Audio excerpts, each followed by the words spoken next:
વલસાડના ડુંગરી national highway number 48 ઉપર એક કન્ટેનરમાં ભીષણ આગ લાગતા અફરાતફરીનો માહોલ।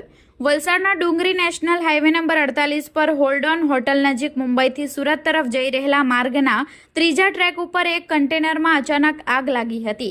થોડા જ સમયમાં આગે વિકરાળ સ્વરૂપ ધારણ કરતા સમગ્ર વિસ્તારમાં ધુમાડાના ગોટે ગોટા જોવા મળ્યા હતા।